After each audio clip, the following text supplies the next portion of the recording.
Radio Claret América presenta Sediento de ti, la palabra, fuente de vida, con el sacerdote misionero claretiano Tony Díaz. Reflexiones diarias del Evangelio. Aquí iniciamos.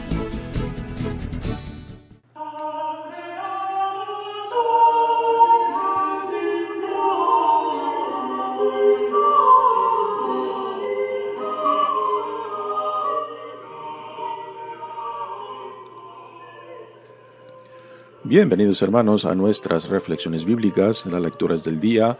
Hoy es martes de la 26ª semana del tiempo ordinario, Hoy celebramos la memoria de San Vicente de Paúl, presbítero. La primera lectura de hoy viene de Job, capítulo 3, versículos 1 al 3, 11 al 17 y 20 al 23.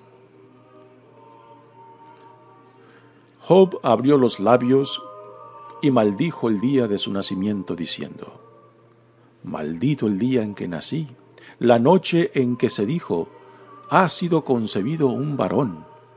¿Por qué no morí en el seno de mi madre? ¿Por qué no perecí al salir de sus entrañas? ¿O no fui como un aborto que se entierra, una criatura que no llegó a ver la luz? ¿Por qué me recibió un regazo y unos pechos que me amamantaron? Ahora dormiría tranquilo y descansaría en paz, con los reyes de la tierra que se construyen mausoleos, o con los nobles que amontonan oro y plata en sus palacios. Allí ya no perturban los malvados y forzosamente reposan los inquietos. ¿Para qué dieron la luz de la vida a un miserable, aquel que la pasa en amargura, al que ansía la muerte, que no llega y la busca como un tesoro escondido, al que se alegraría ante la tumba y gozaría al recibir la sepultura, al hombre que no encuentra su camino porque Dios le ha cerrado las salidas? Palabra de Dios. El salmo responsorial es el Salmo 87 y el responsorio es: Señor, presta oído a mi clamor.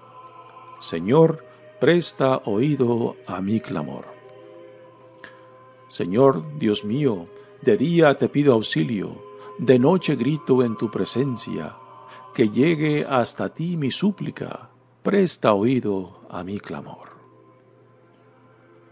Porque mi alma está llena de desdichas y mi vida está al borde del abismo. Ya me cuentan ante los que bajan a la tumba, soy como un inválido. Tengo ya mi lugar entre los muertos, igual que los cadáveres que yacen en las tumbas, de los cuales, Señor, ya no te acuerdas, porque fueron arrancados de tu mano.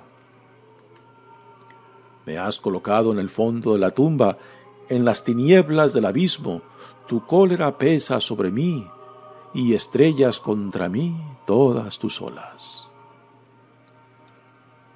Señor, presta oído a mi clamor. El Evangelio de hoy viene de Lucas, capítulo 9, versículos 51 al 57. Cuando ya se acercaba el tiempo en que tenía que salir de este mundo, Jesús tomó la firme determinación de emprender el viaje a Jerusalén. Envió mensajeros por delante y ellos fueron a una aldea de Samaria para conseguirle alojamiento. Pero los samaritanos no quisieron recibirlo, porque supieron que iba a Jerusalén.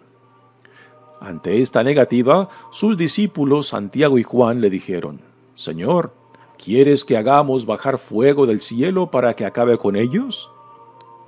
Pero Jesús se volvió hacia ellos y los reprendió. Después se fueron a otra aldea. Palabra del Señor.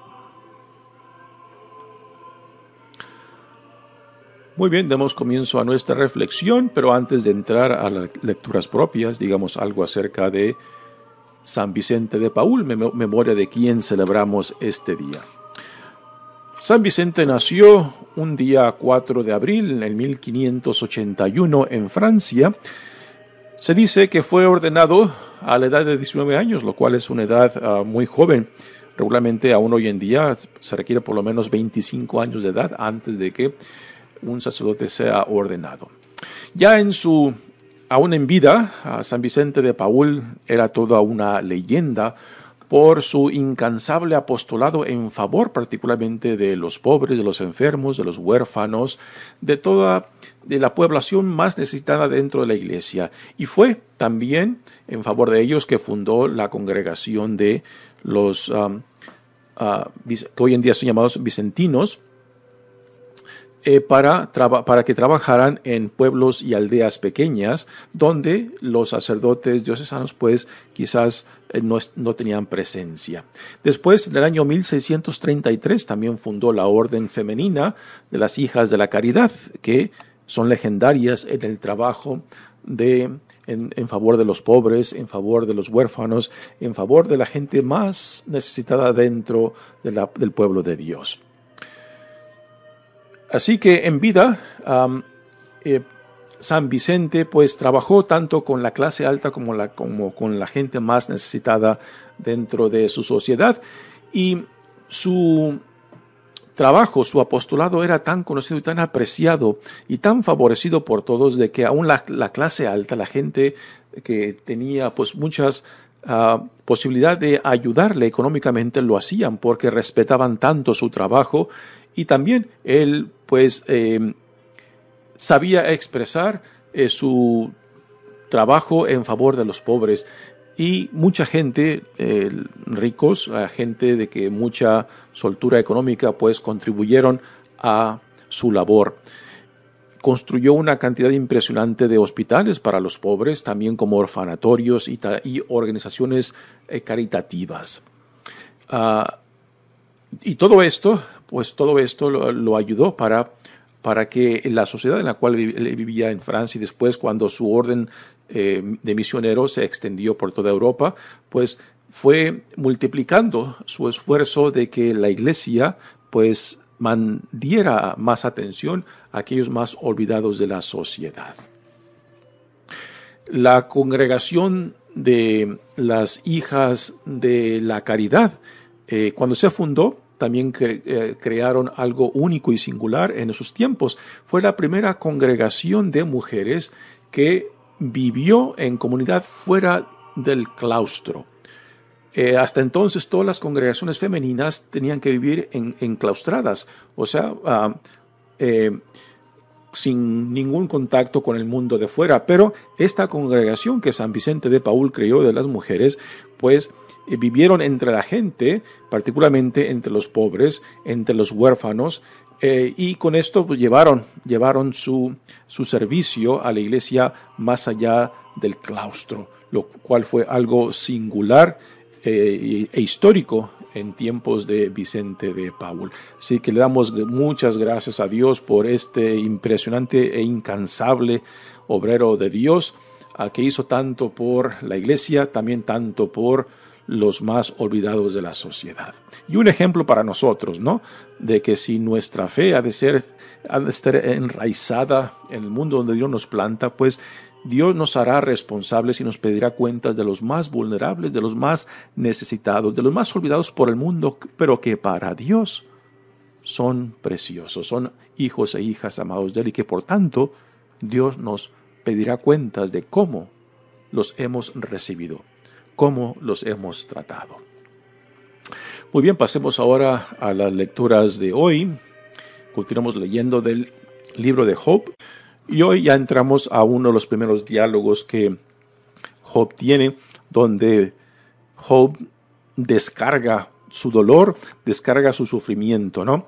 Maldice el día en que nació, pero no a Dios. Y esto es algo muy significante, lo cual entraré más en detalle más adelante de esta lectura. Porque a veces cuando estamos en presencia de alguien que sufre, ¿no? Y a veces con muchas buenas intenciones le decimos a la gente, oh, no reniegues de Dios, ¿no?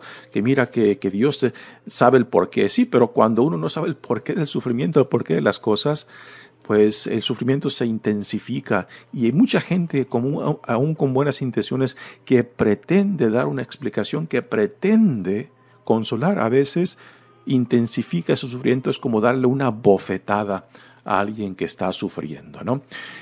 Y esto lo tenemos aquí representado en 4 personajes que nos introduce justamente antes de esta lectura.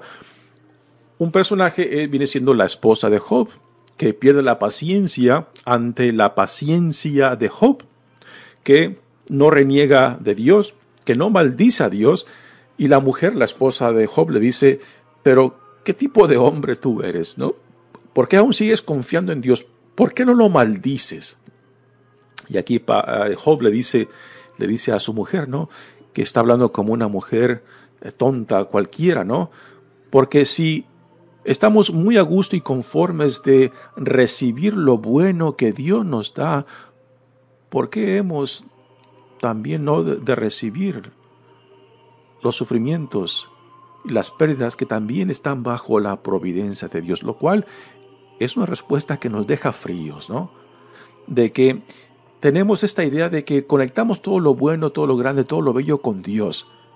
Pero el sufrimiento, las maldades, el dolor, nos cuesta conectarlo con Dios.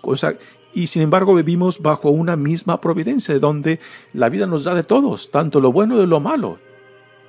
Y la postura de Job es: bueno, si yo estoy muy agradecido con Dios de todo lo bueno, de todo lo que Dios ha volcado sobre mí, ¿por qué voy a renegar también de Dios, de los sufrimientos, del dolor, de las pérdidas, ¿no?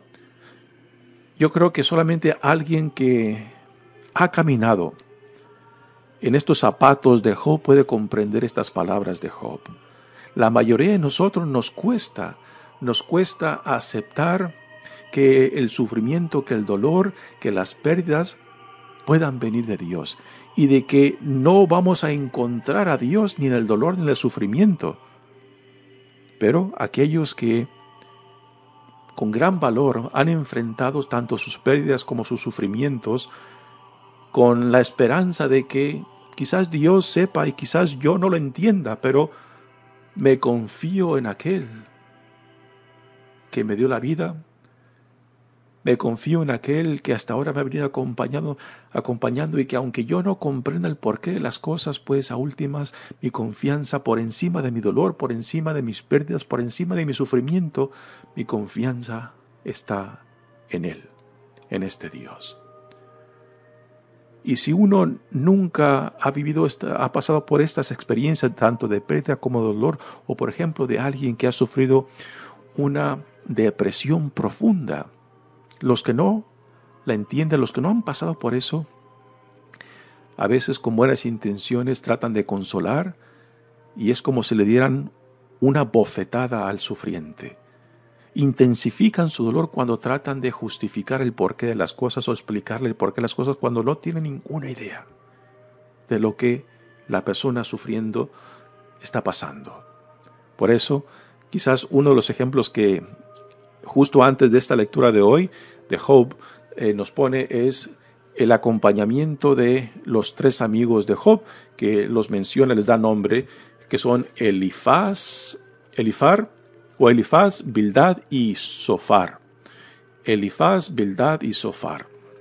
Y estos 3 amigos no se atreven a hablarle a Job, porque se dan cuenta de la profundidad de la pérdida, del dolor y del sufrimiento de Job, y permanecen a su lado 7 días calladitos, porque saben que no pueden explicar o no pueden consolar tal sufrimiento. Y por 7 días se mantienen calladitos. Pero después del 7º día, ya entonces empiezan a hablar y empiezan a manifestar lo que mucha gente de buena voluntad hace ante aquellos que sufren. Aún en nombre de Dios queriendo consolar, pero que a última, si no entienden, si no comprenden la profundidad del dolor y sufrimiento de la persona, mejor guardar silencio. Porque solamente aquellos que caminan por ese valle de oscuridad, por aquella profundidad de pérdida, o ya sea el sufrimiento externo o interno, como una depresión profunda, si tú no tienes una idea, si no conoces ese sufrimiento, no te atrevas a explicarlo. Y es lo que representan los tres amigos que le quieren convencer a Job de que su sufrimiento es a causa de algo que él haya hecho, algún pecado, alguna ofensa contra Dios, y su sufrimiento, sus pérdidas son las consecuencias de su pecado.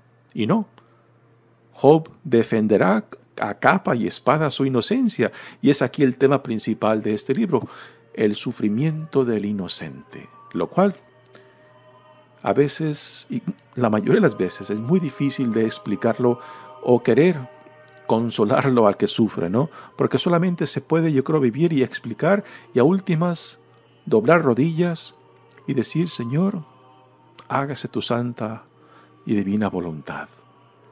Pero querer explicarlo, querer consolar, yo creo que es imposible. Yo creo que la mejor opción es acompañar, y quizás acompañar con el silencio, ¿no? Y que aunque nos incomode el sufrimiento de otros, pues mejor guarda el silencio cuando no sabes o cuando no entiendes o cuando no tienes ninguna idea de lo que el otro o la otra está pasando. Así que aquí tenemos a Job que descarga su dolor, descarga su sufrimiento y maldice el día en que nació, mas no maldice a Dios, que es una gran diferencia, ¿no? O sea, lo que Job está expresando aquí es lo que vemos en muchos de los salmos del Antiguo Testamento, ¿no? Donde el salmista, donde el que está hablando, se da el permiso de desahogar, de ventear, de sacar hacia afuera todo lo que lleva por dentro para que ese dolor no lo envenene, para que ese dolor no ahogue la esperanza, para que ese dolor no le amargue la vida, ¿no? Y esto no es un renegar, lo que mucha gente piensa, ¿no? No reniegues de Dios, no reniegues de la experiencia, no reniegues de la vida. No. A veces uno se tiene que dar el permiso de poder expresar lo que está viviendo, simplemente para ventear, para sacar lo que lleva dentro. ¿Para qué? Para poder hacer espacio para la esperanza. Y esto es algo que lo vemos mucho en los salmos, lo cual en este diálogo de Job, que es una combinación de preguntas retóricas, muchas de estas preguntas salen de los salmos, lo cual no es ningún accidente el por qué el autor de este libro tomó tanto de, por ejemplo, el profeta Jeremías o de los salmistas, porque es la experiencia en la cual uno se da permiso de que saque lo que lleva dentro, exprese el dolor, ya sea gritarle aún a Dios, mas no maldecirlo, pero sí decir, Señor, estoy viviendo esto y no encuentro explicación, no encuentro salida, ¿no? Y esto es algo sano, de poder simplemente desahogar para no embotellar. Y repito, esto no es renegar. Esto es darse uno el permiso para simplemente ventear lo que lleva dentro, porque después de que uno se da esa oportunidad, la experiencia nos dice de que uno hace espacio para la esperanza. Y este es el ciclo que vemos en muchos de los salmos. Empiezan simplemente quejándose, empiezan venteando y expresando el dolor, el sufrimiento y aún renegando, ¿no? Pero no maldiciendo. Y después siempre esos salmos terminan con esperanza y confianza en Dios. Así que ese ciclo de que bajan, digamos, al valle de lágrimas, donde expresan, donde manifiestan el no comprender el porqué de las cosas, ¿no? Y aún así gritarle a Dios. Y esto les da la oportunidad de no embotellar, de no amargarse el corazón, de no amargarse la existencia y a últimas poder hacer espacio para la esperanza, aun cuando uno no comprende el porqué de las cosas. Y es lo que aquí Job está haciendo cuando dice, maldito el día en que nací, la noche en que se dijo, ha sido concebido un varón. ¿Por qué no morí en el seno de mi madre? ¿Por qué no perecí al salir de sus entrañas? ¿O no fui como un aborto que se entierra? Si eres de cierta edad y puedes comprender estas palabras de Job, entonces has vivido algunas experiencias que te han marcado profundamente. Has tenido algunas pérdidas en tu vida impresionantes, o has vivido un sufrimiento interno en el cual quizás no encontrabas salida, pero que por la gracia de Dios quizás pasaste por esa experiencia y ahora volteándose atrás puedes comprender estas palabras de Job. Hacia el final de la lectura dice Job: ¿para qué dieron la luz de la vida a un miserable, aquel que pasa en amargura, al que ansía la muerte que no llega y la busca como un tesoro escondido? En tiempos de crisis, ya sea personal, de pérdidas personales, o pérdidas económicas, o pérdida de trabajo, de la casa, o caer en la enfermedad, perder a una criatura, o sea, son experiencias que nos sacuden profundamente y nos hace cuestionar, o sea, ¿dónde está Dios en todo esto, no? Y el ser humano necesitamos motivo y causa para vivir, para luchar, ¿no? Si no tenemos un sentido de la vida, fácilmente nos deshacemos de la vida si quizás buscamos la muerte o el suicidio, ¿no? Y es aquí donde mucha gente, cuando no tiene nada de dónde agarrarse, cuando no tiene ninguna esperanza, pues fácilmente busca la salida más fácil, la muerte, el suicidio. Y tristemente, tanto en nuestra sociedad como en otras culturas se ve esto, ¿no? Cuando no hay un porqué, cuando no hay unas formas de dónde agarrarse uno para sostener la vida aún en medio del sufrimiento, pues fácilmente buscamos la salida más fácil. Y hay muchos testimonios de personas, hombres y mujeres, que en medio del sufrimiento, en medio del dolor profundo, de pérdidas profundas, o de aquellos que sufren depresiones profundas y que por gracia de Dios han salido al otro lado, nos dicen, ¿no?, de que aún el sufrimiento mismo tiene la capacidad de ser redentivo, ¿no? Y solamente aquellos que han cursado por esto, que se han permitido pasar por esa profundidad de dolor, de pérdida, de sufrimiento, tienen la capacidad de hablarnos y de decirnos: pues mira, esta fue mi experiencia, no para convencerte, no para convencernos de que lo tuyo es igual, pero su experiencia nos dice de que hay posibilidades. Yo personalmente no me atrevería a querer explicar, o aún con buenas intenciones querer consolar a alguien cuando yo mismo no comprendo su dolor o su sufrimiento, ya sea externo o interno. Es muy fácil desde afuera querer dar una explicación, pero hay que llevar mucho cuidado con eso, porque aún con buenas intenciones aumentamos el sufrimiento de aquellos que están viviendo esa experiencia. Por eso, quizás la mejor postura para acompañar a aquellos que sufren es el silencio. De que tú les hagas saber, quizás con detalles pequeños, decir lo que necesites, aquí estoy. Y no querer explicar, no querer defender ni a Dios, porque solamente aquel que está viviendo esto puede quizás comprender la profundidad de su sufrimiento. Y desde fuera no es fácil ni entenderlo ni explicarlo, así que no te atrevas. Mejor acompaña.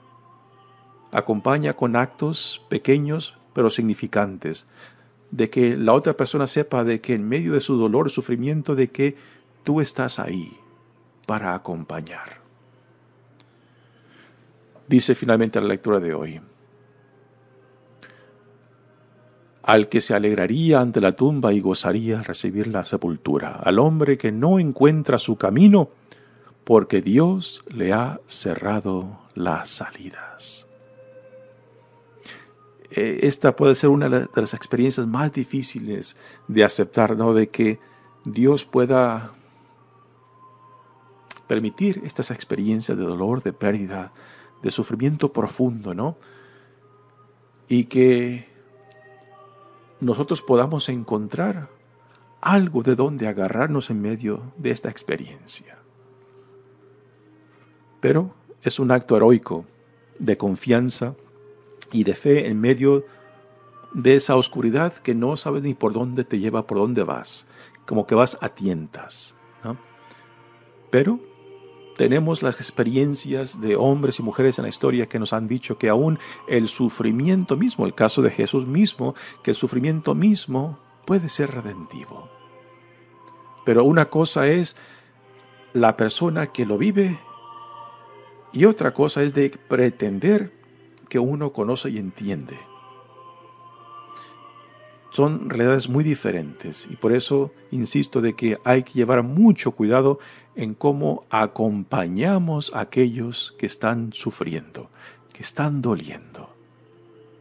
Que no pretendamos explicar lo que no conocemos o lo que no entendemos.